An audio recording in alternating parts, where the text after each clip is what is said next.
our third night of pub crawl, where we are traveling through the various pubs of the world and sharing with what we have. Now, for some reason, my screen isn't really showing what's going on, so but I do have a look. It has a blank, so this is insane. But let's go ahead and let's say hi to Stunning and Brave Megatron. Okay, that came in. Hi, Stunning. Yeah.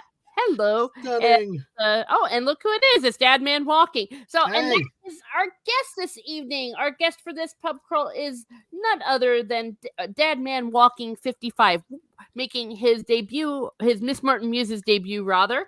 Welcome. Thank you so much. Yeah, you can blame it on me. It's my fault because hey, it's not a stream with me on my channel unless there's at least one boomerang incident. So I don't know if I managed once to have 3 people talking at the same time to the chat where none of the 3 of us could actually hear each other. Chat could hear us. It was a riot. But hey, no. What can't go wrong will go wrong. But hey, we embrace it, embrace the chaos, and have fun. Indeed. Embrace the madness. Hello, darkness, my old friend. Absolutely. Oh, so good to be here. And like I said, talk about a boomer moment. Well, and I'm going a little crazy because I have a bit of a cold. Well, not a bit of a cold. I have one heck of a cold. So I'm going insane anyways. But for those of you that are new to Pub Crawl, we do an interview with a topic of the person's choice. The guest chooses the pub for us to meet in, and then we end with a pub game. Now, the pub which Dadman Walking 55 chose is none other than one in Georgia, Savannah, Georgia, and it is the Sixpence pub, I believe. I can't see it. I know it took it. I'm telling you, that travels with me, you know. So hey, we'll just have to embrace it. Okay, well, you all can see it. So yes, it is a Sixpence pub. So tell us a little bit about this, Dadman Walking. Well, I really don't know much about it because I had, like I've said, I've never been in a pub crawl. The only pub I've really been to is like the Rose and Crown, if that qualifies as one down in Orlando at Epcot. But I found it because a couple of the sites that I showed you were in the Savannah area, which this is located at, in what says pub, like something British with British flags and a telephone box outside. So that's about what I know, other than what you've been able to see with the pictures on the outside. It looks very lovely, though. Oh, yes. I mean, if I were ever to go to Savannah again, I probably want to pop in there. I love those kind of old. This looks like pubs. A pub. This looks like what you would expect to be, a pub just from the outside. Okay. Yep. And I'm sure it'll have lots of fish and chips. I do have a picture from inside, but before we do so, Raquel said she just wanted to stop by. Hello, and leave a like. Have a good stream, y'all. Well, thank you. Thank you for being here. And Stunning Bray says, if I ever come out, I'll be taking y'all to Macadam's Oil House. Oh boy. Okay. Well, I will definitely look forward to that. Let's see. And our resident transformer. Yeah. You see, look at that. Yeah. They have the English flag, the Union Jack. I'm certain they should have a lot of nice things on draft, but yes, I would have a pint of Guinness hypothetically and a fish and chips. That's my wife's favorite. I mean, if she wants a beer, I don't know if maybe it's an ale, but Guinness. She says Guinness in a glass, and definitely when you're over in Britain, it's the way to go. Yeah. Okay. Well, Stunning Bray says, if you look closely, you can see Clark Kent changing in the phone booth. Stunning's already on fire tonight. Hey. I love it. I absolutely love it. Well, thank you. Thank you for that. Let me see. Okay, my microphone is still working. I am looking at a completely blank screen, so I am flying blind. So everyone behave themselves tonight. Well, the topic that Dadman Walking has chosen is Civil War battlefields. Mm-hmm. So maybe tell us a little bit. Well, first of all, why are you interested in the Civil War itself, and then most specifically the battlefields here in the United States? Well, this has been a hobby, a topic of interest ever since I was a kid. I didn't like math when I was younger. I definitely didn't like writing and English. I liked history. You know, it fascinated me with the stories, the strategies, and from a book standpoint when you're younger. But then as you get older, you start to understand there's a lot more than just what's in the book. And actually, the first time we went to battlefields was when my parents. I was still in college, and it opened a door to see what's beyond just the textbooks, that you can actually see.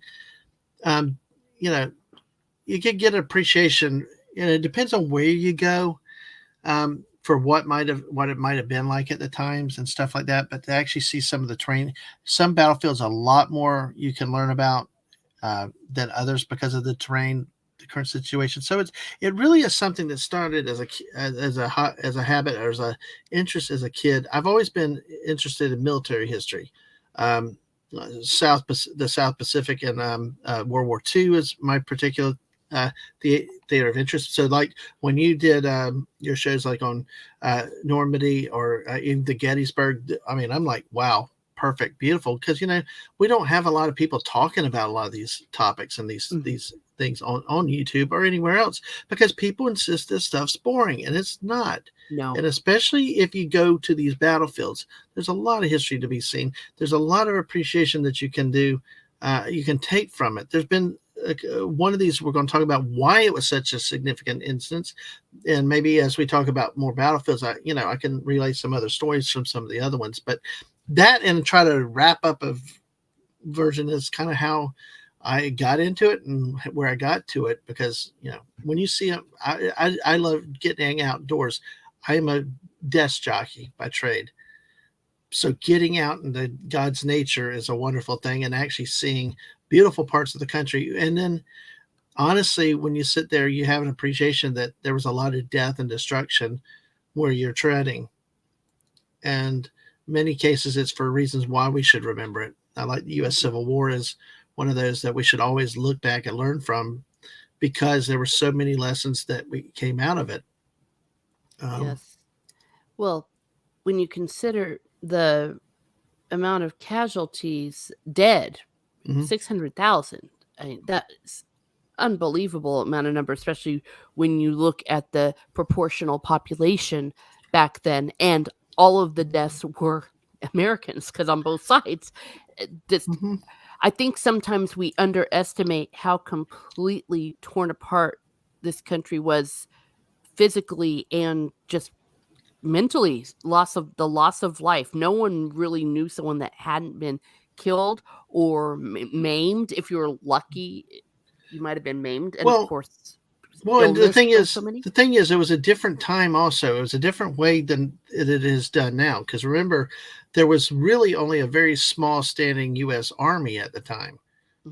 They were still. I mean, we had a little bit of Navy, Coast Guard. You had a little bit of the regular Army troops, but it was a lot different back then. Nowadays, the modern Army, you just volunteer and you get sent around and you get put in your units.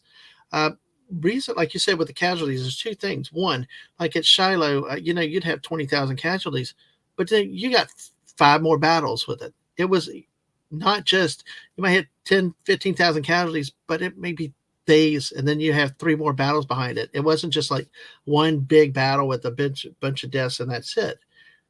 We're talking about repeated events for 4 years.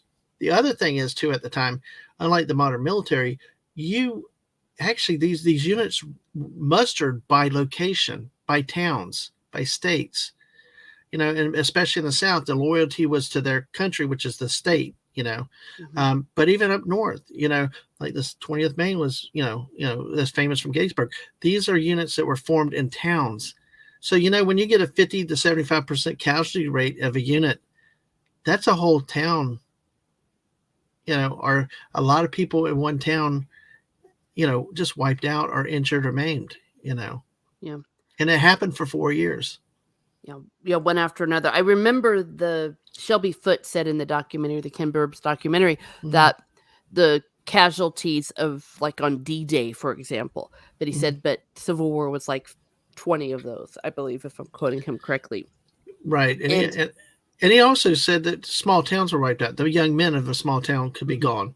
yeah, And it's because they're all, they took their pride, with their unit, with their city and their town. It's not like it was now.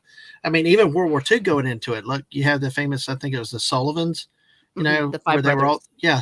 And it's like, boom. And it's like, because of that, they changed, even then they were still kind of putting families together. But then after that, we changed. Of course, then we see the movie that's based on, the story or the account of, the Saving Private Ryan movie, that whole concept, to Yeah. try to, yeah, so there's a lot to think about. It's a lot of sombering thoughts with it. And, it's just fascinating. And to me, there's a lot of lessons we can learn from the Civil War, which has always been one of the biggest draws with me with it. hmm Yeah, I was drawn into it as a young one because, first of all, my father would talk about it, but also there was a miniseries called The Blue and the Gray, Mm-hmm. which we saw actually over in Ireland. People were watching it, and I thought it was a really good story. And then North and South, which, while a big soap opera, Patrick Swayze. yeah, Patrick Patrick Swayze, Swayze, yes. it's a huge soap opera, but it Yeah. actually is incredibly historically accurate. Mm-hmm. Because it was based on the class of 46, where they literally were all best friends, the men from West Point. Then they all Mm-hmm. went to Mexico and fought Mm-hmm. side by side. They learned, like Robert E. Lee instructed them. They all Mm-hmm. taught each other. And then they found themselves on opposite sides of the Civil War. So they'd be like, oh, yeah, that kid, this is how he'll do this. Robert E. Lee would Mm-hmm. know that. And they're like, oh, yeah. And these people were best men at each other's weddings. So it really Well, was it's a cliche, but it really was brother against well, brother. well, I will say that the movie Gettysburg took some liberties with it, and especially based off the book in some spots. But where they got a lot right was those relationships. You had Low Armistead and um, Winfield Scott Hancock, on opposite sides. Yeah. The whole thing. Grant and Longstreet. Grant and Longstreet. You had all these connections where they served in the Mexican War together, and yet they went different sides. I mean, it became the brother against brother. With that, you also have some cases where, the John Pemberton, the commander at Vicksburg, the Southern commander at Vicksburg, was from the North. Mm-hmm. George H. Thomas, the Rock of Chickamauga, was actually from Virginia, and he was cast out after the war, but he stayed with the Union, And at Fredericksburg, it was the Confederate Irish Brigade, that, or rather not the Irish Brigade, rather the Irish unit that was firing at the Right. Irish Brigade, the Right. Union one. So it's literally the Irish fighting each other Irish, after yes. they on a bloody hill. That was at Marie's Heights, and which was, if the Union troops were crossing not only pontoon bridges across the creek or river, they were also going straight up here behind a fixed rock fortification, which is, was daunting that they even did it, or even tried to, but that was their honor. And if you know about the account of that, there were still bullets flying in the dark during the night. Mm-hmm. I mean, they didn't dare, for like 2 days. They didn't dare stuck. move. Right. Yeah. They did not dare move because, I mean, there were still pot shots being taken and stuff. And I think finally there was a truce that they were allowed them to pull some of them back. But, it's just the brutality of war is really, really interesting. And like it said, it kept going, Yeah. The one that gets me is the Wilderness, because so many just burned alive. That was awful, because if you were wounded, it's one thing to be wounded, but then the forest caught fire, and that was a terrible way to go. Have you ever visited the Wilderness?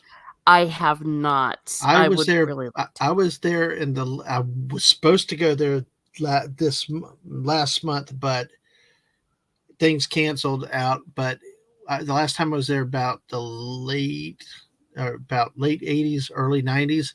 It's a forest, and then what it had was that there was dry tinder, and then, a flare from a gun, or, a cannon, or, a spark starts a fire and it all burns, because it is a bunch of woods. And like you said, you're stuck there. You can't move. many of the accounts of many of the soldiers. I mean, you have at Shiloh with the Bloody Pond incident because it was the one water source that was there. But that also leads to other stuff though too, is how, a lot of what we've been taught though, how much is true, how much is legend, how much is, been glorified or romanticized over the years. Because like at Shiloh with Bloody Pond, you go and you look at it, it's not that big, and you're wondering how many people could get around it to turn. You go to the stories where the water turned red and stuff, and you're like, you kind of look at it. And also with Shiloh, another thing is that I think, and this is one that was on the Ken Burns documentary, was the had the romantic music and the poetry with the petals falling, around the bodies and stuff.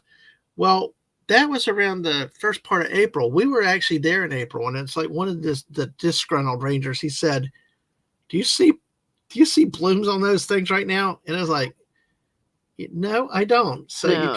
you kind of. That's why I love going to battlefields, especially if you can go around the times that the battles were actually fought, because you can get more of a feel for what the conditions might have been like at that time. Yeah. Now, well, I believe what Ken Burns did was an amazing achievement, and it was very influential Oh on yeah. me as a high school student.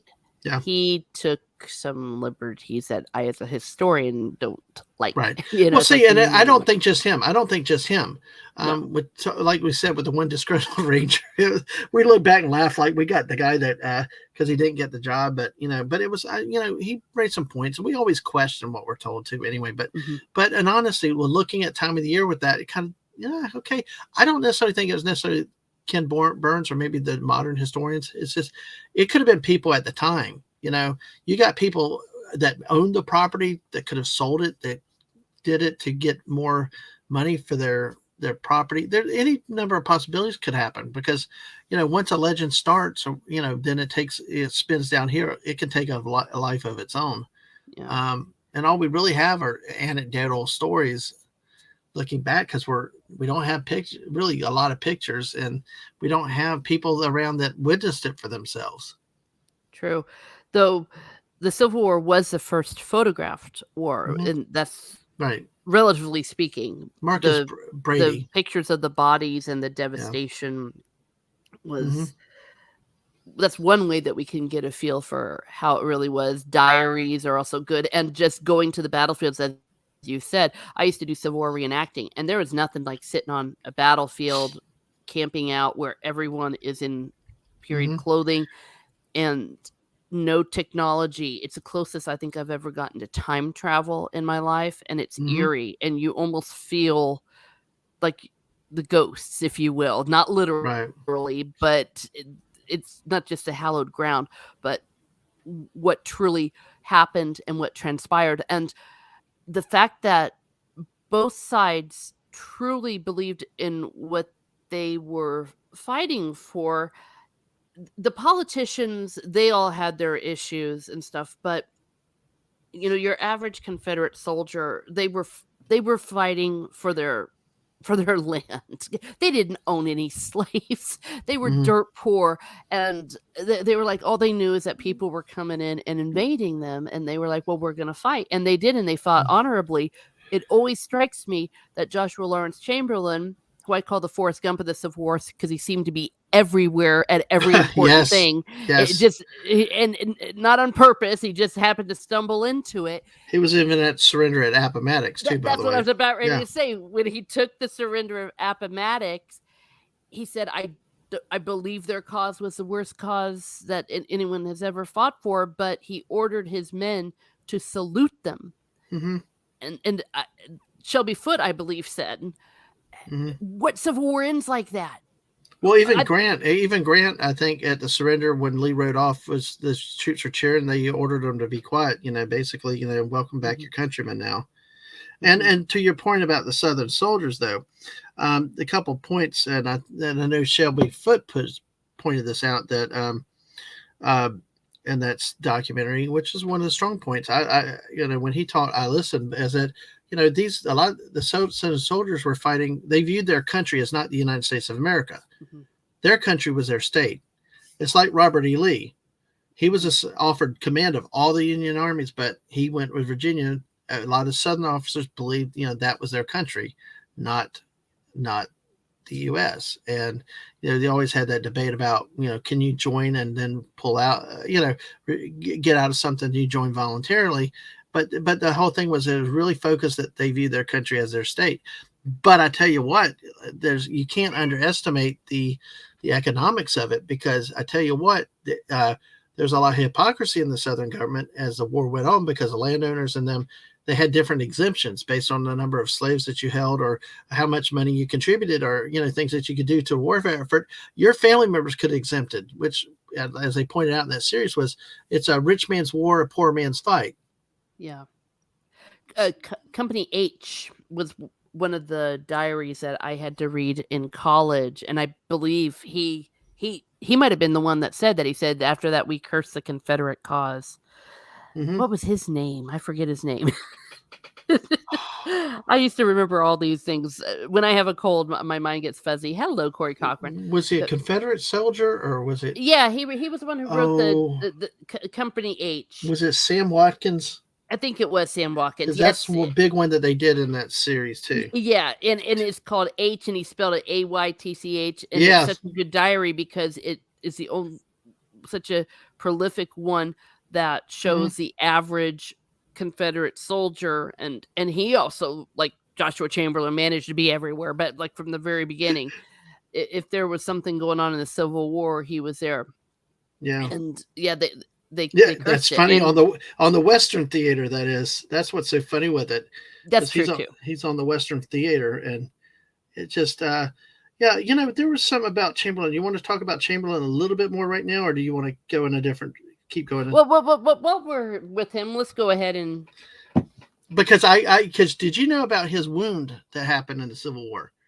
The one at Petersburg, yes. The one that went through his groin, that basically they had to create a new urethra essentially for him. Went right through his hip, and it banged off the hip bone and bounced all around, and basically he would have died, but his brother kept going, who we saw in the movie Gettysburg, finally found a doctor that was willing to at least try to save his life, and apparently did something amazing to do it. But if you look at it, you can read up a lot about what happened, the surgery, and why it's a miracle he even survived. Now, he lived with complications all the rest of his life, but still, to not died and have a surgical miracle on a battlefield, folks. Mm-hmm. Because really, most of your surgeries on the battlefield were pretty much just cut off a limb.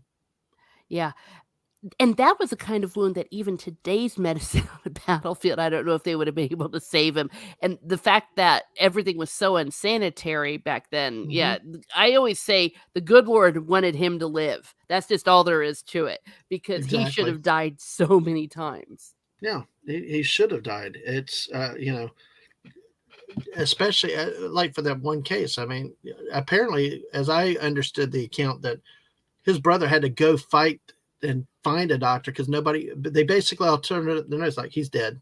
Yeah. And we didn't want to treat him. Yeah. Let's get someone we can save. It only takes one, but so and like you said, he keeps popping up everywhere. It's just your dadgummit, Yeah. But I do think there was something interesting that Gettysburg, the movie, didn't have time to deal with, but they kind of romanticized that whole fight up there. But as I've understood it and read into it, is that even there was this little, after the war, there was a little bit of finger pointing between him and the major, the one that I can't remember his name offhand, but the major with the goatee, who's like, you mean Charge? Yeah, that guy, that he kind of viewed as Chamberlain as taking advantage of the media, of the attention and stuff like that. That there was a little bit of view of glory hogging on things too. It was Captain Spears. Yeah, Captain Spears. Yeah. So it's interesting, and there's things that you get into as you start reading more and looking more beyond the movie. Mm-hmm. Oh yeah, there's tons more, and of course there were other heroes at Little Round Top and other battles going on that day. They had a narrative that they wished to choose, but we've got humans, and there's a reason why we're all still arguing sometimes even to this day about everything that happened, especially Pickett's charge, and why did Robert E. Lee choose to do that desperate charge that anyone could see would have failed. And well, one of the things before going back to Little Ramp Top is Dan Sickles got out of position. Oh, I was about to say that son of a bitch. Yes, everybody hates Dan Sickles. He apparently, actually, he's the one that his wife's lover did something, and he actually shot the guy and got away with. Yeah, he killed him. Got away with temporary. Is the first temporary insanity, and he went down to the peach orchard and fetched everything up. Yeah, he did, because he was out of position, because he moved in and he caused a hole in the line, and they basically, he was out of position, and that's a beauty of going and looking at these sites again. Is going to look at the terrain, especially where it's not been encroached a lot. A lot of guys are out there for their careers and things like that. As we look back at it, Dan Sickles, that's one of the greatest.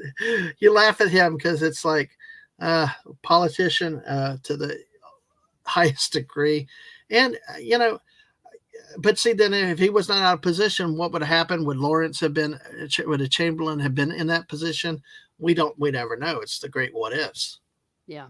And that's what the beauty of history sometimes is. It's the what ifs, having the intellectual debate about, well, what if, and like you said, though, some people did merit that the attack on the center. I mean, Lee attacked the left, he attacked the right. So the next would be the center. You also have that Hood and Longstreet wanted to go to the right. Also, this is a case where Lee decided to keep attacking instead of playing defense.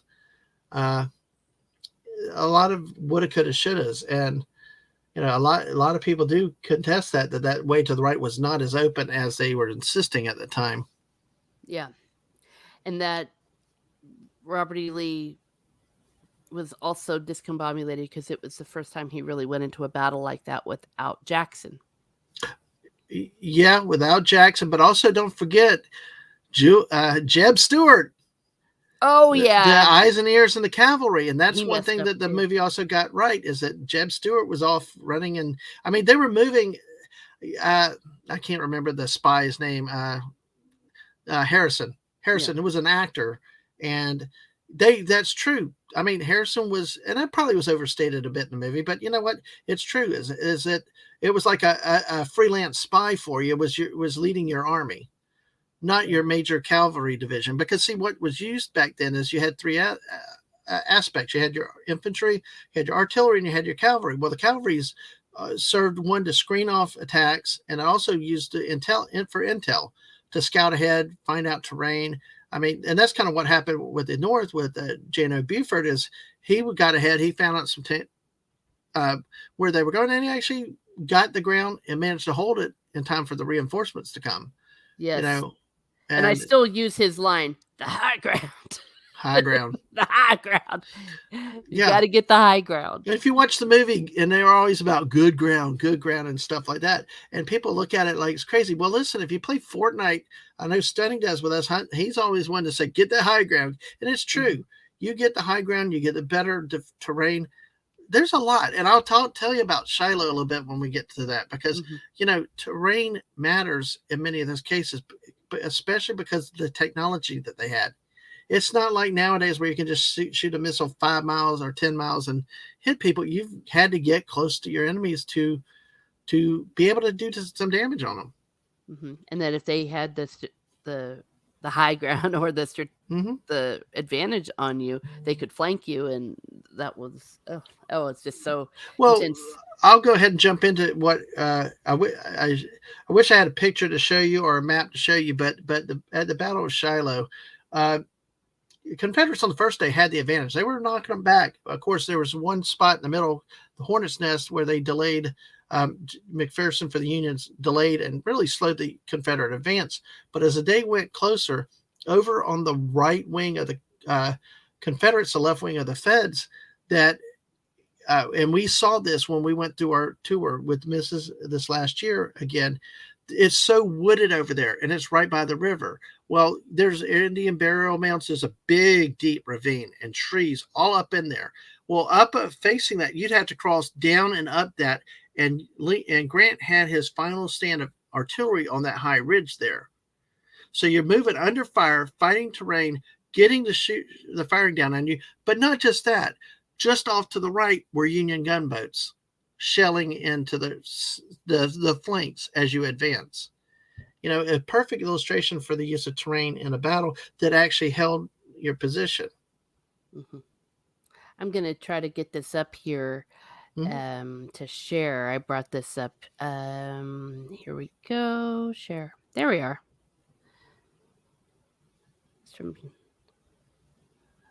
I hope it's showing through here. Yep. Yay. There you go. Oh, by the way, W.H.L. Wallace, you know what he's famous for?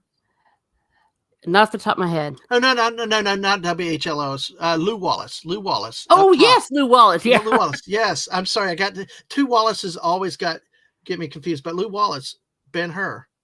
Mm-hmm. Yeah. Darn right.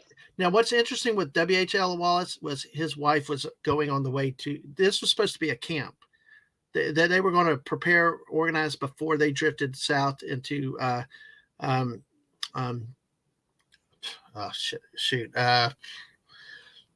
where's not Shiloh, that guy, that city in Mississippi, Corinth. Corinth is a major railway, north, south, east, west railroad. It was a vital rail junction. That's why the Union was interested in that area. Well, this was supposed to be like an encampment and build up before they moved south. Don Carlos Buell Army of the Ohio was going to get with Grant and then combine to move south. Well, W.H.L. Wallace's wife was coming down to visit. He got shot in the head, basically, and he lived long enough for her to make it there to see him die. Oh. And it's just many stories like that. But as you can see, the Confederates did push, and you can see the red lines up there to the push right there. But you can see how off this to this right with this big red arrow is where Nelson and Hurlbut is. They got pushed back because you see Sherman and McClellan are back there. They got pushed back. But all this on the right wing is very hilly, very hard terrain to have to muster through. That line that's blue there, Pittsburgh Landing Road, is a high ground, and they had whole lines of artillery there.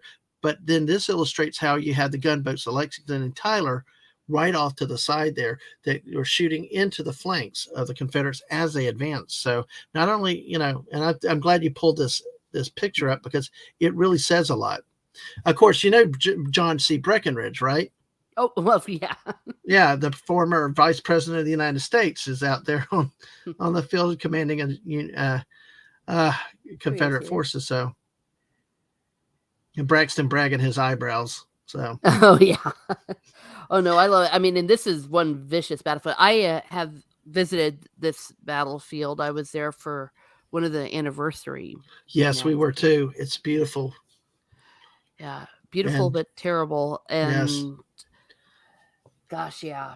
And there's Polk, and oh gosh, one of these days maybe I'll need to do like I did with Gettysburg, where I went and did each individual one, because we could do a whole stream. A person could do a whole stream on just one day of some of these battles. Yeah. Yes. Now there's so much to see.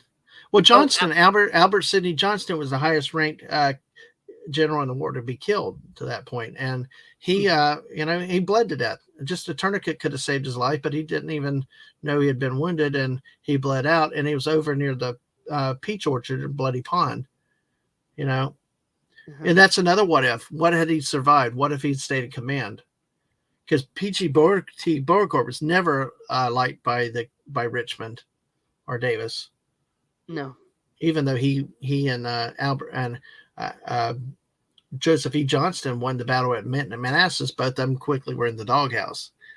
I personally think because they were defensive commanders, they were not the wild go attack type. And they needed that. That's why Robert E. Lee was so good. But Lee also always looked to find his advantage when he could attack, and things like that. And that's that was one of his things. But then again, as we see, maybe he was a little too worked up on that day, in Gettysburg. But then again, look at us on our own lives. It's easy to sit back and say somebody should have done something in a situation. Mm-hmm. You know, Yeah, sometimes you until have we to were do actually something. there. And Yeah. they felt like they had to get a win north of the Mason-Dixon line in order to get European influence and entrance into the war. That cannot be underestimated. No. So, And I like the fact that you brought this up briefly too, and of course Shiloh is a portion of this. Is the whole Western Front? I think that people focus a lot on the Eastern coast because maybe some of the more famous battles like Gettysburg, mhm, and you have Robert E. Lee and Stonewall Jackson over there.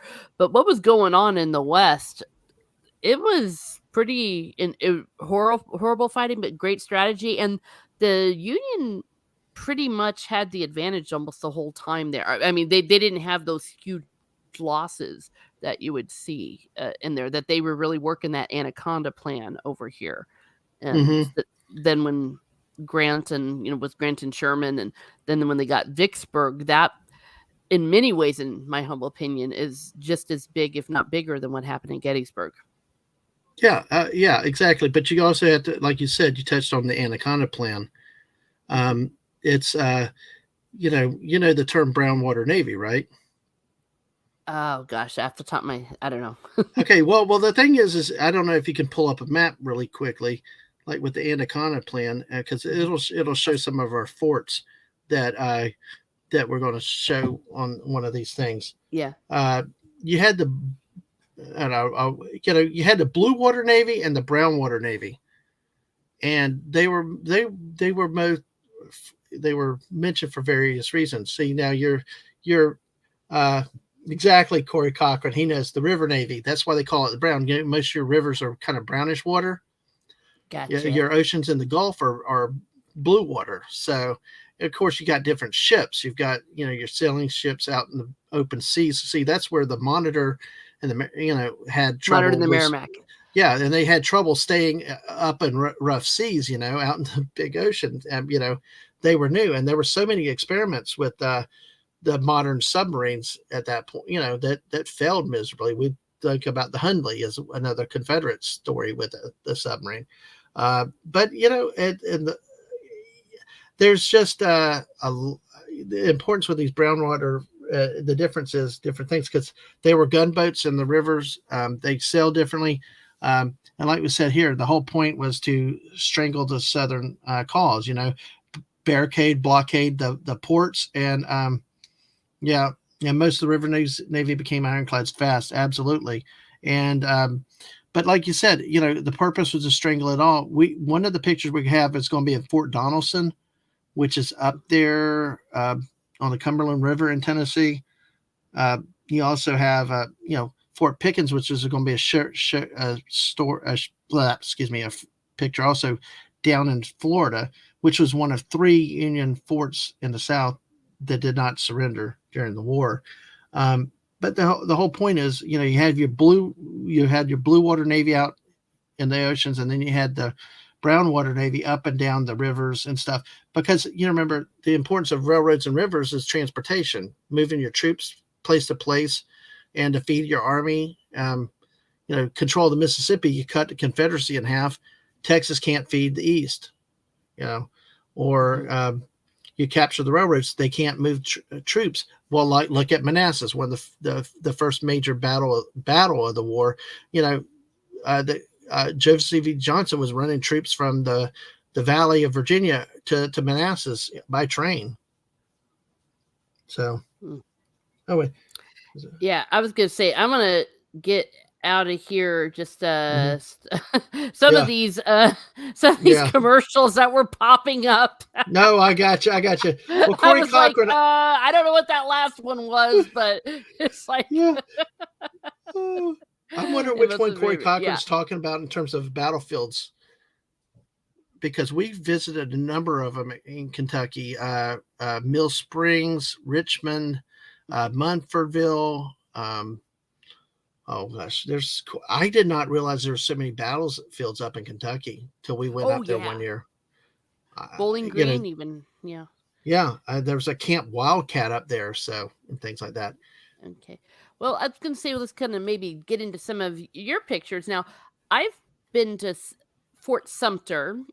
I think that's the only Perryville. big I'm one sorry, that I've been Teresa. to. Perryville, Kentucky. That is one of the best battlefields if you could ever get to go to. Oh, That okay. is beautiful, wide open. I mean, it was you could it was one of the most amazing battlefields we've ever been to. Very unencroached and was really really cool. And you know what? It was kind of like a draw, but you know what?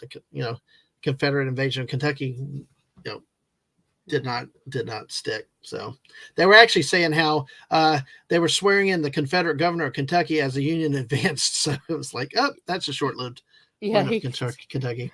Okay, and hello everyone coming in, those that will be watching on the replay. We have Adega Outlaws coming in. Of course, Corey is doing it, and the missus is here. I've been waving at you all. The waving is when I do this, like "Hi, Bone," because since I am not on the screen, so you won't see me wave. But great to see you on. And Corey says also, great, well done. Yes, it's well done. Good trails to walk. Oh, I'll bet. Oh gosh. Yeah. So tell us a little bit about this particular fort. What are we looking at here? All right. Well, this is kind of this is a nice, well-kept secret in Georgia. Actually, it's south of Savannah because remember we had the pub from Savannah, Georgia, right? Well, this one is Mhm. called Fort McAllister. It's actually south of Savannah proper, but it's over on the river, over on the Atlantic, controlling one of the rivers down there. Uh, I think it's the Ogeechee River, actually. Well, it was one of the forts of the system south of Savannah to help protect it from from invasion from the south. And what was interesting, if you see different types of forts, there were three systems of forts. The first one was around the Independence, War for Independence. And the second was uh, which was the first one was more star forts. I don't know if you're familiar with star forts. They're earthen forts. Uh, we had one we saw in 96, which is Revolutionary War battlefield in South Carolina. Well, then there's the second set, which is after that, but they had to replace it because the second series of forts did not protect Washington in the War of 1812, which got burned. So this is part of the third series of forts that the U.S. went to build, and all these, and we'll see that with Fort Pulaski specifically. But this one is Fort McAllister. It's currently a Georgia State Park. Well, this one reminded me, the first time we went to it, we saw a deer out in the middle, a couple deer out in the middle of it. It reminded me of the Shire because it's an Oh, earthen fort. oh, oh, okay. Yeah, yeah, and as you can see, look at it's going. And let's see, is this a picture of? Wait, let me find that. There we go. Yes. The Shire. Yes, exactly. You got mounds everywhere. Well, the advantage, what you see of the earthen forts is, you take damage, the cannonballs just hit, they just plump, and if you do, go back, throw out some more dirt, fill it in, easy repairs. What we saw before was like the framework. Well, you house your ammunition, your powder stores, underground, and protected from the enemy firing. So Well, here we so go. that's why I wanted to show this one, because this is a good example of an earthen fort here. I thought it was really cool because the first impression I got when we saw it was the Shire, obviously. Yeah. Oh, no, it's great. I would. Gosh, I need to go see more of these. And then here's an overview, I guess, of the whole thing. Mm-hmm. The river, is that what it says? I can't read it. The Ogeechee River. Oh, So okay. yeah, and it's yeah, I should have had that sign up. I can't That's read no it from here. problem. Yeah, I was just saying it. Well, tells us all about it, so you can Yeah, see it does. general Because overview actually, here. one of the Confederate ironclads was actually scuttled out there in the river too. Eventually, the CSS Nashville, which they have part of the wreck there at that particular park.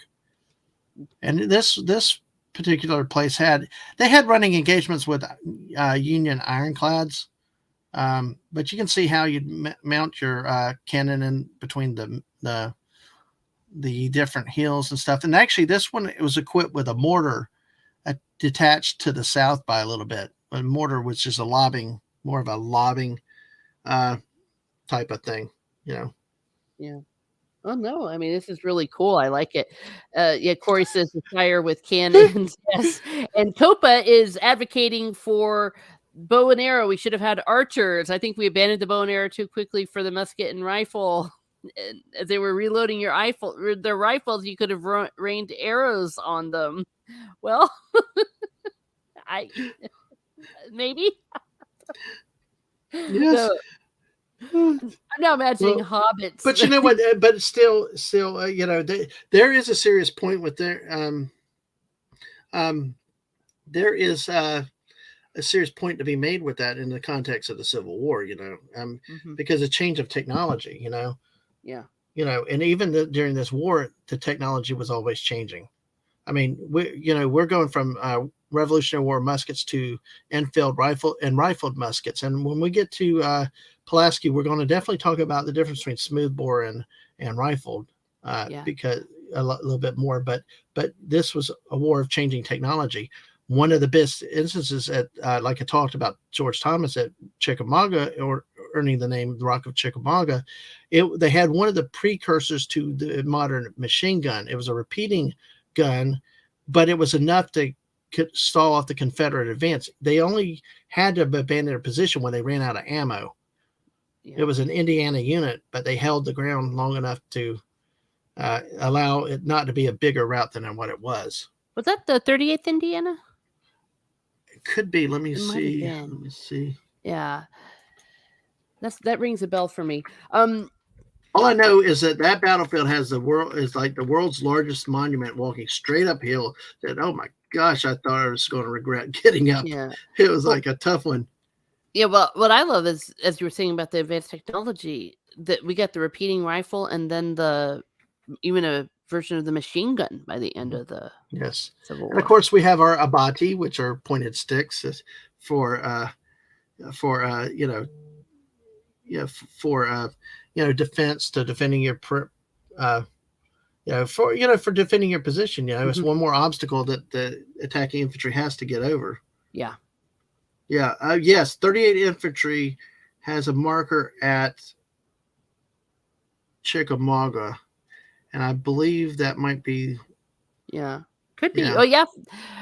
You see, Yeah. I remember all that stuff. Mm-hmm. It's like Yeah. it was in my brain somewhere. I Yeah. still have it.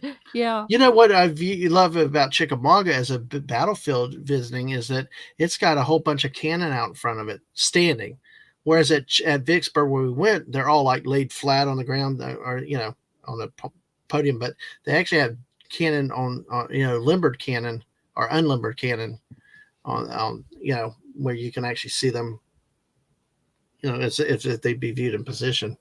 Yeah. Copa says, admit it, you have a Gatling gun in your basement you sometimes fire into expensive china. Oh no, because I would not do that to Mrs. Dadman's China. No, No, no, not the china. no, I not the may or China. may not have witnessed a Civil War reenactor testing what would happen if you put a pumpkin over a cannon. I love it. At 30 feet at least 30, 50 feet in the air. Exactly. Oh gosh, that sounds like fun.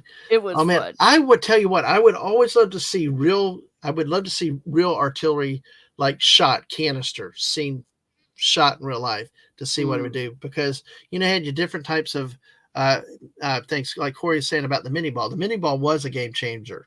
The way it wounded, it hit differently. It was completely different. Artillery, you had your shot from long distance, you had your you had different things for different, but the worst was the grape shot, the canister.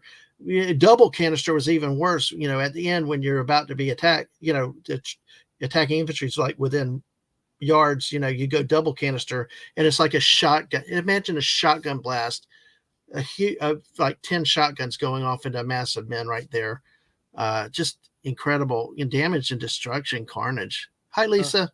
Yeah. Hi, Lisa. Yeah. Oh gosh, this is so cool.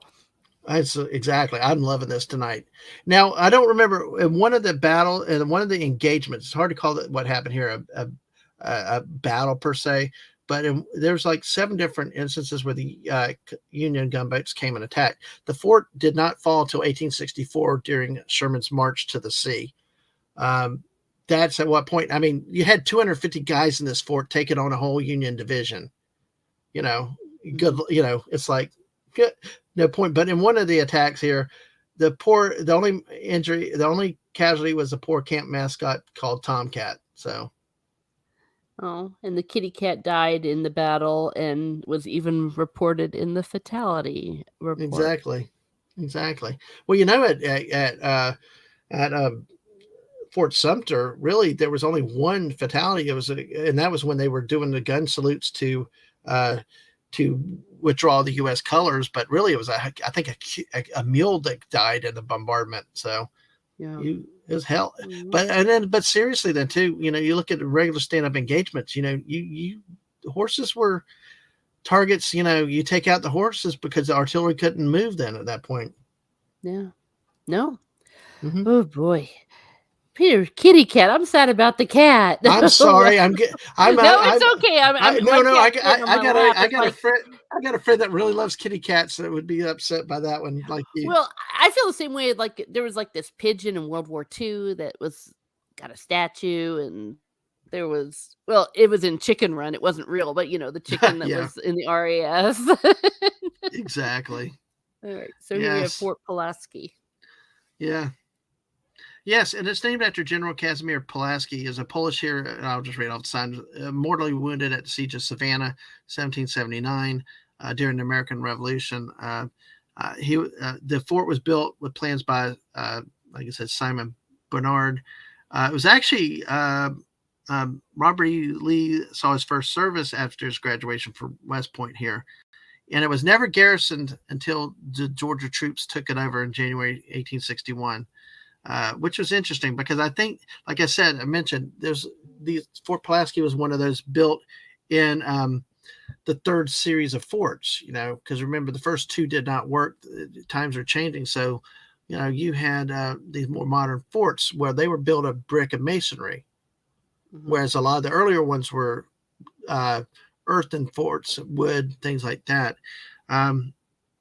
So, it's really, really interesting.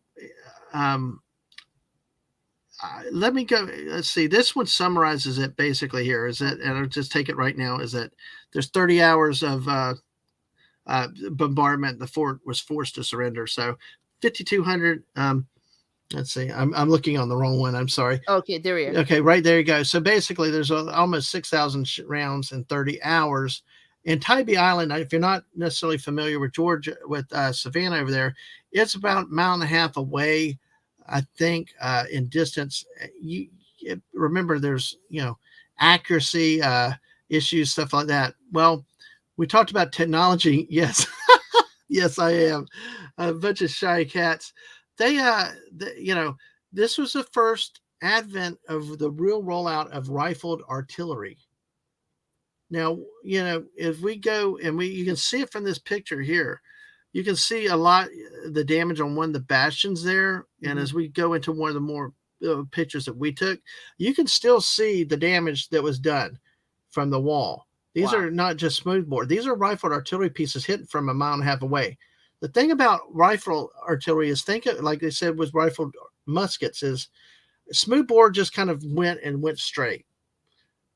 Think of, think of when you take a football and just lump it, there's no accuracy, does not go far. The way to throw a football is spiraling it. If you look at rifled artillery, the rifled rifles, they have ridges in them. The bullet comes out spinning. So like throwing a football, the more spin, the tighter the line, the more accurate it is. And it actually has a further traveling distance. So they at Tybee Island, they were out of the range of the Confederate guns, really, because they had the longer rifled artillery pieces. Now, a lot of the Confederates did not have a lot of the more longer range rifle. They had a lot of smoothbores in here, but you can see the damage that was being done to this fort. Yeah. Normally, what had always happened is you just keep shooting at each other, But what I will tell you, I don't have a picture here with this one, But if you go to Fort Pulaski this day and age, there is a red wall. You can tell it's been a remade brick wall, right? Mm-hmm. Well, what had happened and what forced the surrender there? Olmsted had to surrender because the wall got breached and breached badly. It was knocked the crap out, which then exposed the powder magazine on the other side of the fort. You do not want your powder magazines to get exposed to damage. Remember, at Fort McAllister, they were buried underground. They were very well protected. Here, they're in bunkers or in buildings or part of the wall. Well, imagine, we've already seen what rifled artillery can do to brick and more brick and masonry forts. Go ahead and go to the next one, which is this is actually not Fort Pulaski. This is Fort Pickens in Pensacola Harbor, Pensacola Bay. It is one, like I said earlier, it's one of 3 federal forts that in the South that did not fall into Confederate hands. That was another battle where Braxton Bragg tried to take it. Battle of Santa Rosa Island, failed miserably. But this Union fort, this one, Fort Jefferson and the Tortugas, and Fort Monroe in Virginia did not fall. But basically, what I'm showing here is this happened after the Civil War. Okay. Oh. This happened after Civil War. The rumor is that they suspect around the 1900 area that they think that a sentry did not put out a cigarette right. There was embers. There was some spark, whatever. That's what happens when your powder magazine gets blown up. Oh. It blew out an entire bastion of the walls of the fort. Wow. That's why you're thinking, well, we'll just hold out. Well, you're at Pulaski, your wall is breached. Your powder magazines are exposed. You've got no way to move that stuff. You're toast. You're done. Yeah, you're sitting duck. Oh my gosh. Right. And for crying out loud, if you do smoke, put out your cigarettes properly, right. Or your cigars, exactly. Or whatever it was they had. But that's how, I mean, look at that. That was the damage. Now they did take some of it down from then. But I mean, just the massive damage was really extensive. Wow. As a side item, you can see the gray and the black and gray in the back. Mm-hmm. That's actually where they modernized it before World War I and leading into World War II. Because what happened at Fort Pulaski illustrated that with rifled artillery, that the days of the brick and masonry forts were done.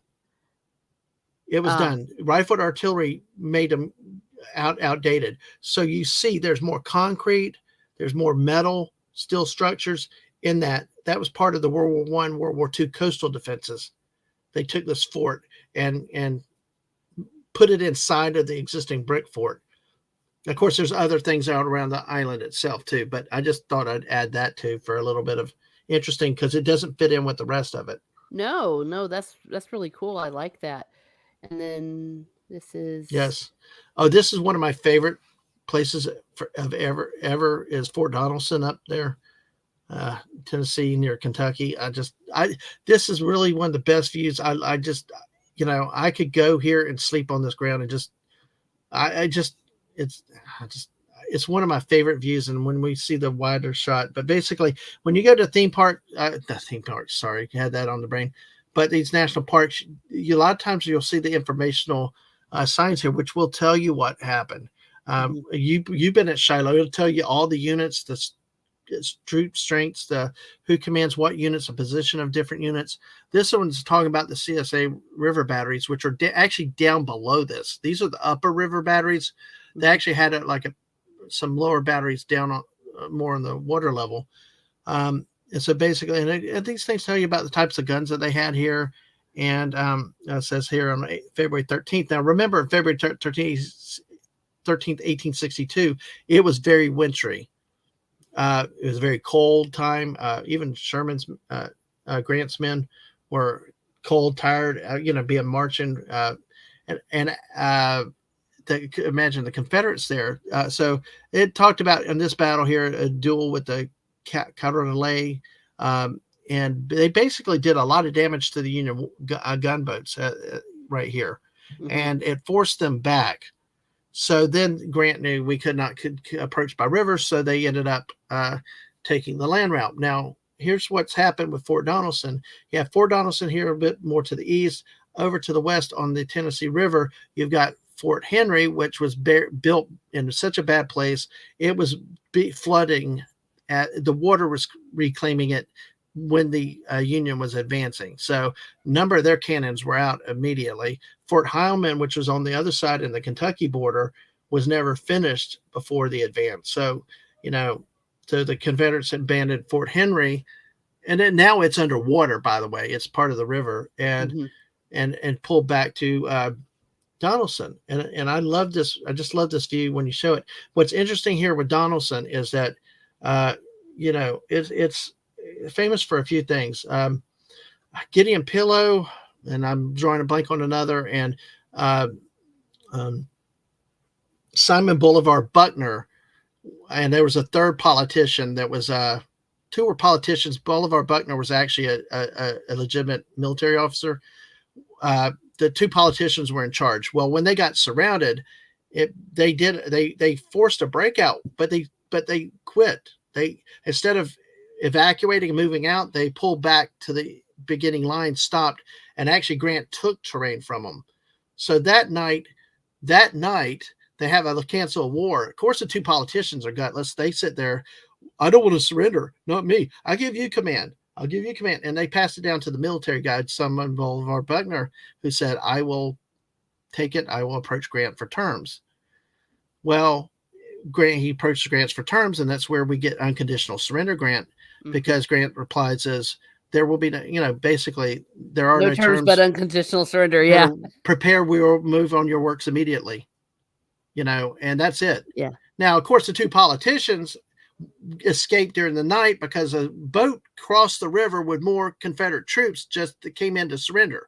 They took their little group of guys and got on the boat and crossed the river and escaped because they didn't want to be tried for treason by the U.S. government. So, but it's also famous for another very famous or infamous general, depending on how you want to define it. Nathan Bedford Forrest. Oh, yeah. This is one of the first signs and appearances of Nathan Bedford Forrest on the battlefield. And he's famous with a quote of when they came to the decision about surrendering, he said, I did not come here for the purpose of surrendering my command.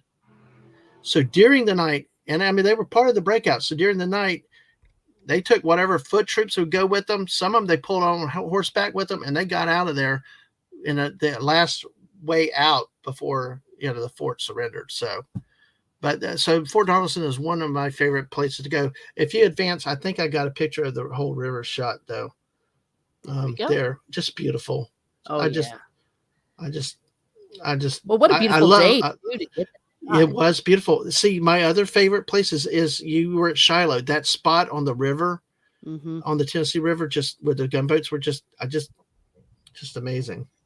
Oh gosh, yeah.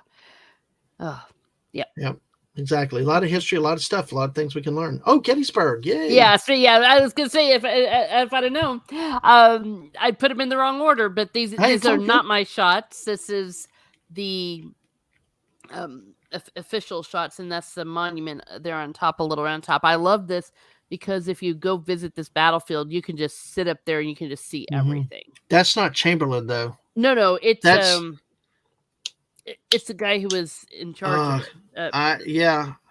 Oh gosh, my brain is. I'll try to search it. Yeah, because he was the one that saw the movement, and he was like, "Oh my gosh, you all gotta." Gosh. Yeah, I think it was the guy that was in charge of the artillery. No. Gosh darn it. I know the name. I know. We're both gonna feel really, really stupid. Yeah. Because I believe he was he killed? He might have been Governor K. Warren. No, I think Warren. Governor K. Warren. God. Yeah. He I think he's survived this, but yeah, it's but he was the one. Yeah, Governor Kimball Warren. Yeah. Okay. Yeah, he discovered Little Round Top was unoccupied except for a small signal corps detachment. And when he recognized that Little Round Top was the key to the flank, that's he on his own authority, he found Colonel Vincent's and Weed's brigades and diverted them there. Yes. So. Oh, it was Colonel Vincent that got shot. I think Yes, fatally Colonel too. Vincent. Yeah, Colonel Yeah. Vincent ended up dying. We saw him in the movie Gettysburg too, though. Hmm. Yeah. So he went. Yeah, and he went and got him, and then he was the one that went and said, "Come on, move it. Yeah, We all got to exactly, go. They're exactly. coming." Because Yeah. stupid Dan Sickles Hmm. screwed up everything. Dan Sickles. Yeah, but Boo. he got away with killing his wife's lover. Hey, temporary insanity. That's Yeah. just And here's another shot of the. Trying to figure out. Is that the peach? No, I'm trying to figure. I don't know where this was. I just mm-hmm, yeah. So, and then one of my personal favorites on the west mm-hmm. is Lookout Mountain. Look at that. And Oh yes, yes, I love that. yeah, I've Chattanooga and Chickham. They're both like kind of together. They got a museum, and you just see the way Mm-hmm, and I just love it because the battle above the clouds and mm-hmm. because it was all foggy. Well, not foggy. The clouds were low, so yeah, there was a low cloud going, and the Union, I believe, they were on the bards and trying to be quiet and just going along there, and you can just really imagine it. It was just really, yeah. Mm-hmm. Oh gosh, one of these days. Exactly. That's one. That's my first experience about driving downhill on a mountain. I nearly took the right turn on the road, Oops. little too fast in a van, because like, holy crap, we built up speed. Yeah. Oh, Mike Yep. Suesford, thank you for being here. Hey, Both Mikey. Dadmans, you need to visit Penacho Peak outside of Phoenix. In Tuscan, Arizona, late March, early springs when they do reenactments. Oh, well, there we are. Can I go back on something real quick? I know there's Sure. other things to do, but you talked about reenactments. We actually have one near us, the Battle of Lusty. It's one of the few Florida major engagements. And what was interesting, it was also involved with a rail car. They had a rail gun, the Confederates did. We talk about the importance of railroads and stuff. But we homeschool, excuse me, my wife homeschooled both of our girls the whole time, all through high school, all the way, all 12 years for both of them. And we would go every year to their school day, and they tried to recruit us into different things. It was so funny to see the tools up front and all this other stuff to learn about it. But what's funny was the dadgum artillerymen were the best. You know why? Why? They had a philosophy, because we went and we looked. They had a nice cannon. They had nice digs. They had big tents. And they said their motto was death before discomfort. Ah. So you want to reenact an artillery, and then you don't have to buy guns. You got the one cannon piece. Mikey Sousa Four says, one of my school buddies, James Fogle, went to visit the Gettysburg battlefield and really felt the death vibes from the Devil's Den, the Round Top picture. Oh, hell yeah. You want to talk about haunted. Mm-hmm. Yeah, I had a good friend in college, and he was a trumpet player, and he brought his trumpet and played taps. Mm-hmm. Yeah. It's so moving. Yeah. You got to go to Gettysburg. It's like the whole town is preserved. Everything about it is preserved, but this one, Lookout Mountain, is so good. One thing I'd like to touch on too, though, is I see my kids had the benefit that I didn't have. Mm-hmm. I went with my parents as a teenager in the Eastern battlefields. It was like Manassas, which I loved, which was not really overrun too much at the time, but there was Fredericksburg was, oh my gosh, the city had overrun it majorly. Yeah. And some of the others had. Wilderness still was preserved pretty good, where you could enjoy, understand the thing about the fire, the woods being on fire. But the Western battlefields, if you've never been to them, you really need to try it. You've seen Shiloh, most of your battlefields in the West are like that. We've actually bumped in. There's one called Bryce's Crossroads in Mississippi. We just bumped in it on the way to Vicksburg or somewhere by blind accident. We're like, there's a battlefield marker. What is that? And it's like, oh, wow. We realized a bonus thing. Probably the one is Tupelo, which is only one square block in Tupelo, Mississippi, which, it's like, but hey, another Dadman story is the missus and my mom and the kids didn't want to do, because it's the birthplace of Elvis. There was the Elvis Museum, his birth house. Oh, yeah. I told the missus, they're like, I don't want to stop. I said, hey, just take pictures. And I did. I said, and she thought it was lying. I was like, I wasn't. Everybody in line, we just run through the parking lot, let her take pictures, and we kept going. So, hey, we visited Elvis's birth house without paying or stopping. But the encroachment on these parks is just something that's sad. I mean, it's progress. A lot of them have not been taken care of over the years. A lot of times the governments have let things go. But your Western battlefields, I mean, even like Richmond, Kentucky has kind of got growth on it a little bit, but Mill Springs is a good one. Perryville, Fort Donaldson. There's so many. If you want to really see an appreciation for these battlefields, your Western theater has really got a lot of stuff, and especially a lot of unknown hidden gems. Munfordville is one that we stumbled upon by blind luck also. Mm-hmm.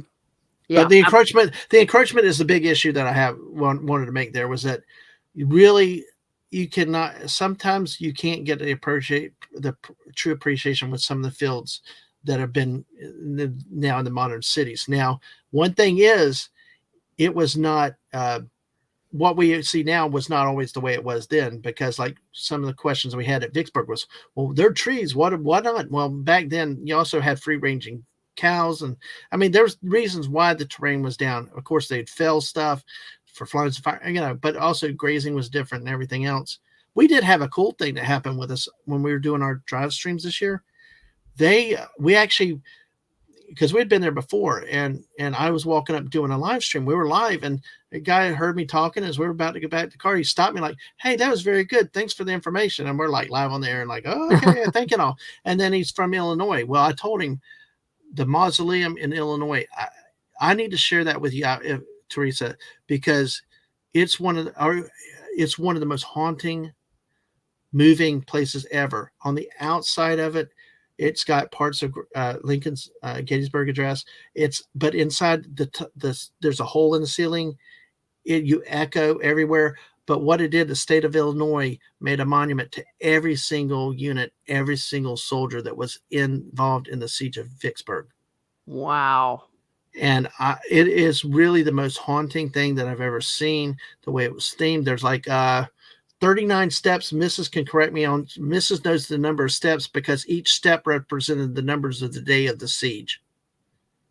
Oh, that's amazing. So there's more, and this is stuff I've got. I need to do more stuff. I just got to get through football season, because there's so much that you can learn. There's so much history that's on these parks. And thank you for letting me take several side trips. We can have a 24-hour stream. I just need somebody like you to talk with me. But we don't have 24 hours. I know. I'm sorry. Mikey's saying this is really cool, by the way, that he ran into a New York Zouaves regiment reenactors. Oh, those are so cool, and you don't see them too often. Oh, that's really... the big red hats and pants, the bloomers and stuff. Oh, oh, that's amazing. Okay, well, before we go into our pub crawl, our game for our pub crawl, is there anything else that you haven't had a chance to say, maybe that you want to sum up or let people know about Civil War battlefields that you haven't said already? I'll probably remember as we go off, as we end or something. But okay. The thing is don't think history's boring. Mm-hmm. I mean, go see it, go live it, go experience it. I mean, even if you do nothing but like for this view, you get up to the top of this mountain here and just look off and just enjoy God's nature out there.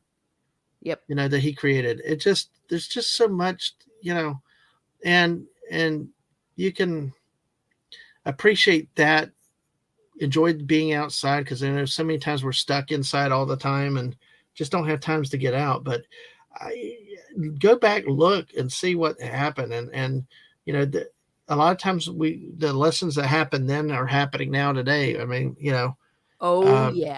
and things that existed then still happen around now. But I just say, just don't shortchange history. No. It's vibrant. It can be alive, and and the only way it can be is if you get it outside of a textbook and get out in the field and enjoy it for itself. And monuments. I mean, there's so many monuments to the troops, the states, and they all have meaning. You can learn a lot. You can learn a lot about the art styles. angels are very big in these monuments, especially some at Shiloh. Just I out and history is not just dates, numbers, and casualty reports. It really isn't. So Yeah, you got to get out there. Yeah, and and the any chance. technology advancements. Don't underestimate. I mean, some of the greatest technologies and other advancements happen out of the American Civil War. Look, you had the Clara Barton, the Red Cross. You Mhm. had healthcare. You had battle wound treatments. You had the advancement, from smoothbore muskets to rifle muskets to the advent of the machine guns. Uh, Submarine, very yeah, yeah, primitive submarine. yeah, the Hundley was one that actually sunk itself, but yeah, and there was many times at it. We had the iron ships too, with the Mhm. Monitor and the Merrimack. The advent of those, they couldn't get far out in the ocean and usually had to be towed when they could, and but they were good for in the rivers. But then again, you got that spark of technology, and then Yeah, the next people come around and they keep working it, and guess what? We got battleships, yeah. but not too long down the road that could go across the oceans. So I guess that's about it right now. No, no, that's great. And so, as we go into our roll 7, I always remind people that please also participate here in the chat. We're going to roll a d20 7 times with 7 questions, and Dadman Walking, answer them as much or as little as you wish. Oh wow! Hey, I'm nervous now. This is kind. Oh, No. I'm not nervous in a funny way because my wife's probably like, "Oh gosh, what's he going to say now?" Because hey, I like fun things like this. I'm kind of nervous and excited at the same time with this. oh, excellent. Okay, well, Yeah. yeah, it is a little well. Well, let's put it this way. My kids always looked at me like, Dad, shut up. Dad, shut up. And sometimes she did. And I'm like, look, I'm one that believes I'm an older bred trait. I'd say there's no such thing as a dumb question. It's the question you don't ask. And honestly, seriously, it's saved some of our lives before, and it's had big things. But my wife, though, there are times when it's like I look back, yeah, I probably shouldn't have said that, but me, it happens. So let's have fun with this. Oh, can I All say right, one let's thing do that it. Mikey picked up? Antietam, that he wanted to visit. Antietam is a great battlefield. But again, that's one that I've not seen in so many years. Bloody Lane. Every almost every battlefield has a bloody lane. Have you noticed that? Yes. Yes. Okay. Sorry about that. All right. Now I'm excited for this. Okay, here we go. Roll number 1. Okay. What would you do if you were the only human on Earth?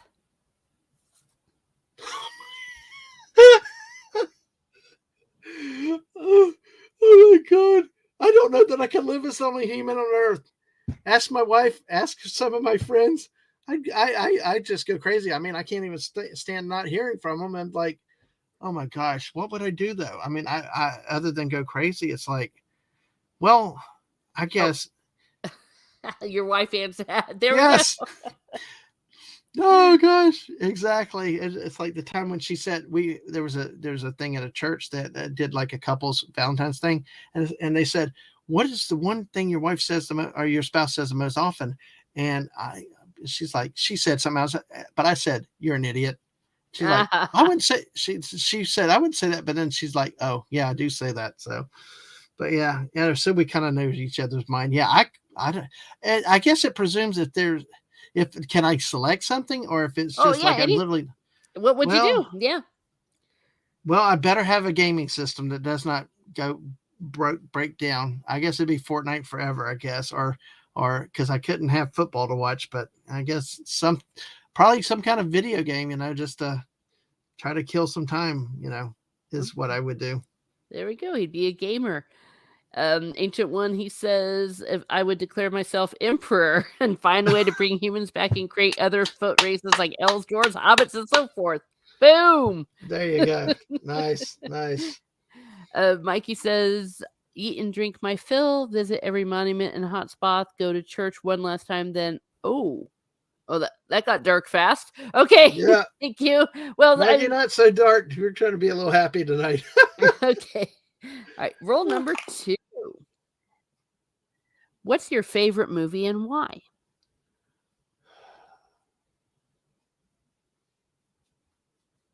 You can only choose one. Only choose one. Well, there's so many good ones that I like for so many reasons, but it's got to be Star Wars, Mm. the 1977 Star Wars. Uh, Remembered as a kid, so many different things that, remember back when we had real newspapers that had ads in them, with the movie, and they had that imprinted Star Wars logo inside it, the black and white, and just looking at that picture, trying to fan it, because we didn't have DVDs, we didn't have VHS, we had nothing, to go back and watch it. You only had what you saw in your memories from it. So pictures were a good way with it. But honestly, for several reasons. One, because it's a great movie that can stand alone on its own, and it started it all. Mm-hmm. I've got huge collections. I got the stuff. I've done shows with some of my collections and things. It's what it started it all. Two, probably most importantly, is it's the only movie I ever saw with my mom, my dad, and my dad's parents. I'm sorry, it's just like emotions, because my grandparents never went to movies. My mom and dad barely went to movies growing up. So that's why I'm behind the time with some of these movies in the theaters and stuff. But I can't help but that emotional connection with the movie. It's so solid, but then for what it did with toys collections, but the family tied back. That's the only time the four of us went to a movie together. And Yeah. Wow. and honestly, what's even harder with it's not harder, but it's a nice fond memory with it, is that my grandparents were real life R2D2 C3PO. My grandmother was the kind of flirty, like, worry, Mm-hmm. and my granddad was the hard headed, I'm going to do whatever I'm going to do type guy. So those connections are special to me. That's why I would say that. Oh, well, okay. Well, Mm-hmm. that's cool. Mm-hmm. Hey, and 2001: A Space Odyssey says Mikey Seuss 4 and Star Wars are both number one in my book fandom. And Corey Cochran can't choose. Yeah, it's hard. It's hard to choose. Rule number 3. Mm. Besides your loved ones, what's the one thing you can't live without? Mm. Mm. That varies depending on the moment. What's one thing I cannot live without? Wow. I always say coffee. I really don't think I could. I love my food very well, but I'd say football, honestly. Football. I mean, to me, it's football. Well, wait. Well, but see, I consider Mrs. says friends. I consider friends like family. The real friends that are close, that I tell my secrets to or share my problems with, I consider them family. So that's why I wouldn't say friends, but I'd say football. I think, because I just love the game. It gives me something. It's outside before the streaming and all. Football was my getaway, my thing to do whenever I wanted to do something. Yeah. No, that's fair. Yeah.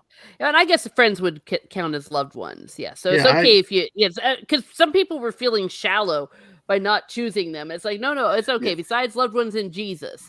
Yeah. Right. No, I know. She says bread, all types of bread. Oh, I'll give you that one. Yeah. And Mikey Sue's 4 says basketball comes very close. Yeah. Sports are very important. Right. Rule 4. If you could travel back in time, when would you go to?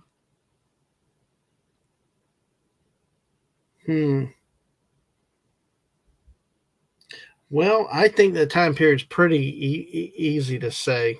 Yeah. I definitely think the 1860s, obviously Civil War, but not just that, because see all the stuff going in Europe. When I was in college, I took a course called Age of Revolutions. It was a humanities course, but it was all French Revolution, the music, the art during that time, and I just love that stuff. I'm not an art fan. Music, I like more into music, but I have no rhythm. But honestly, the music of the time period, the Mozarts, the Beethovens, the Vivaldis, those, I love the music of the time period, and the art always got to me, and I really enjoyed that class. For a business major, I really liked it. It was one. I tell you what, I got a B in that class, and I worked my butt off to get a B. but it was probably the most proud of a grade I've ever been of because I gave it my best. It was challenging, and but I would say that probably the Civil War time period, and but not just necessarily stuck in the American part of it, but just the whole worldwide, just everything that was going on at the time. Yeah. I would say that too. I mean, we're sitting here talking about, excuse me, this Civil War. Absolutely. I like the way you said like the rest of the world as well. Was that roll number 5? I thought it was. Or is that 4? I think, okay. I think this is I roll think it's number 5. 4. Okay, Okay, it's roll 5. number 5. Yeah, because I was counting on my fingers. What fictional character do you wish were real? Oh my gosh! Wow, these are some hard questions. They're not so. Oh gosh, I was like I could just be any number of them. Uh, Well, none of them will be offended if you don't choose them. So no, I know that's the good thing with it, but I uh,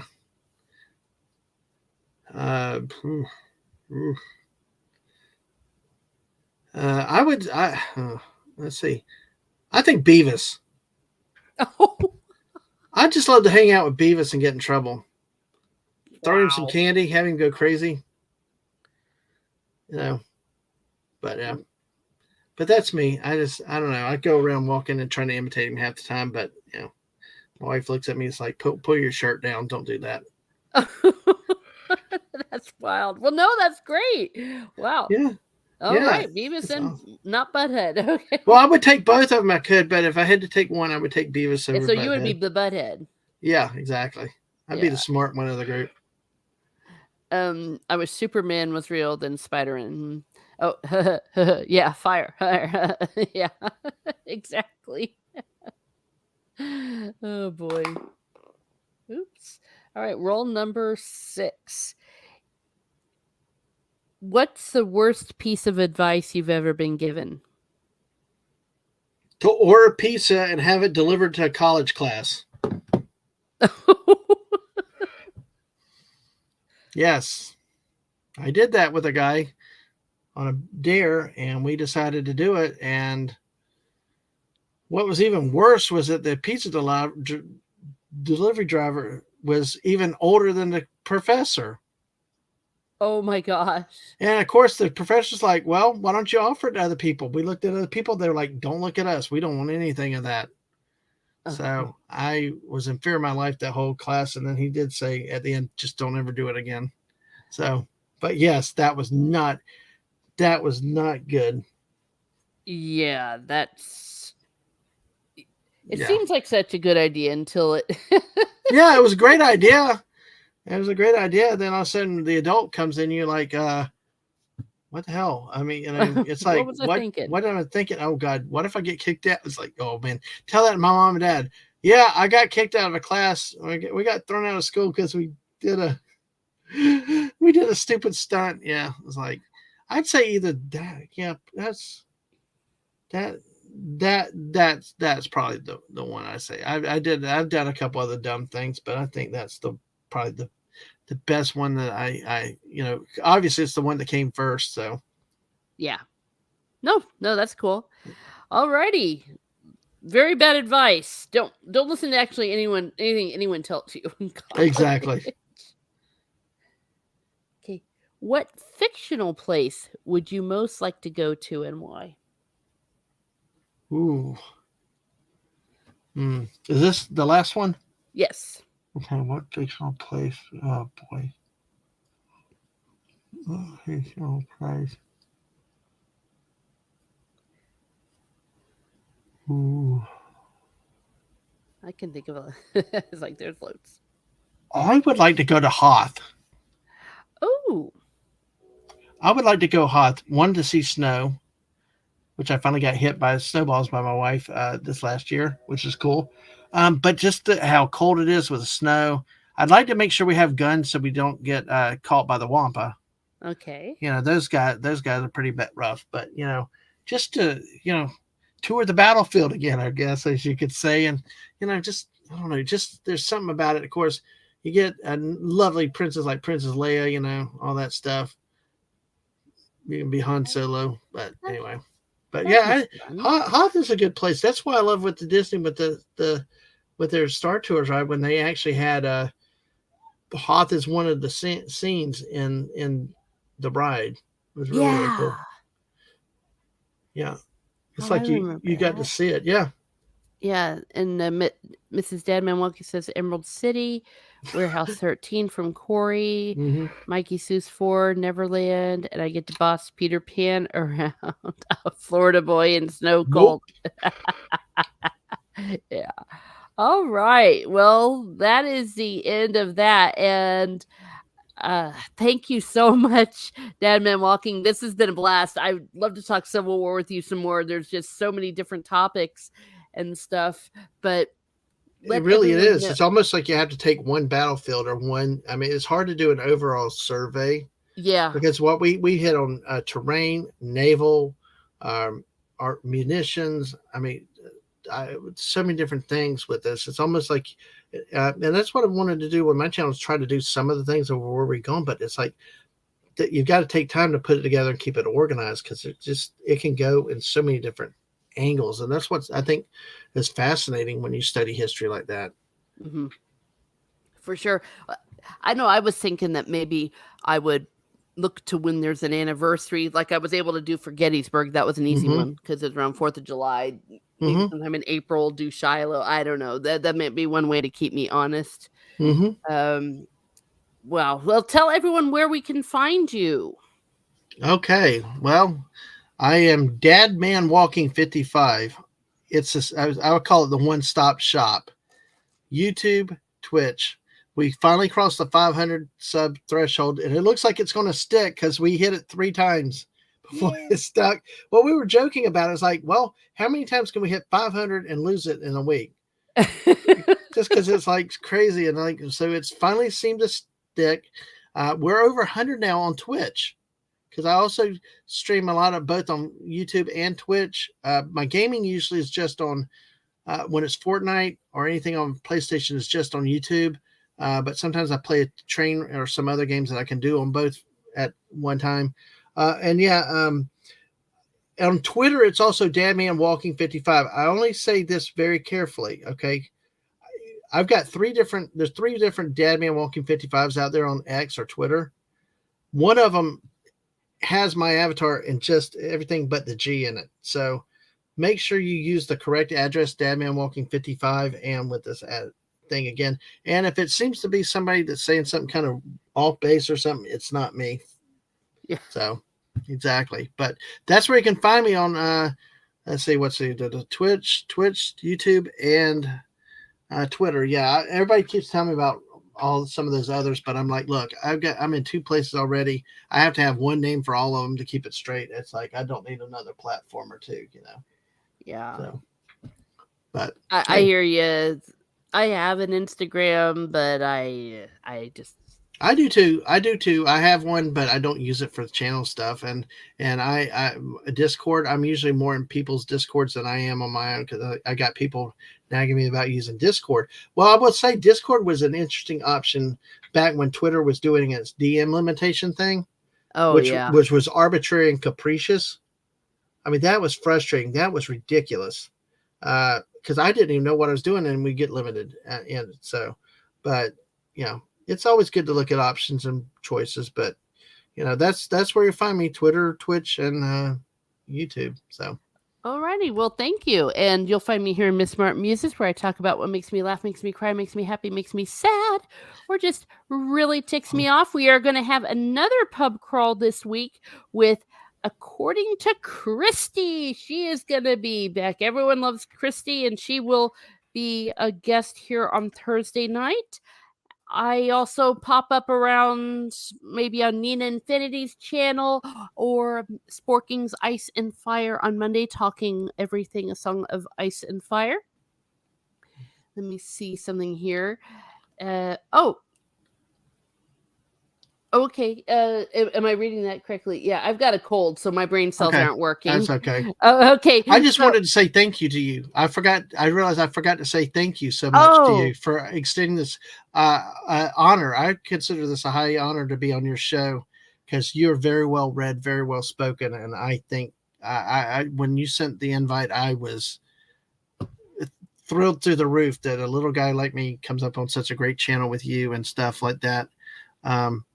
So, hey, I think there's a question out there though. Do you want me to answer real quick?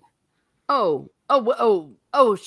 Yeah. What does your character represent? Yeah. Basically, I'm sorry I didn't explain this. This is this way my channel started was with Fortnite and football, college football specifically last year. That's why I went live August 19th, because it became, you got to do it if you're going to get the season in.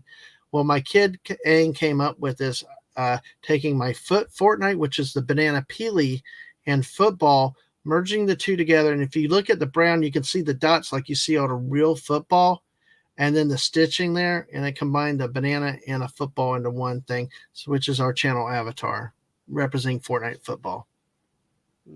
Oh, well, there you go. Thank you. But thank you for letting me jump in to say that, because I saw that question. But biggest thank you to Teresa for inviting me on. This is an honor, and I appreciate you. Your time and coming on when I asked you to. Thank you. Oh, well, thank you. And I'm just so glad it worked out and you were able to make it, and everyone in the chat, you've all been great. And I knew that Ancient One was going to come up with an awesome pitch. He's notorious for it, and that's why we love him.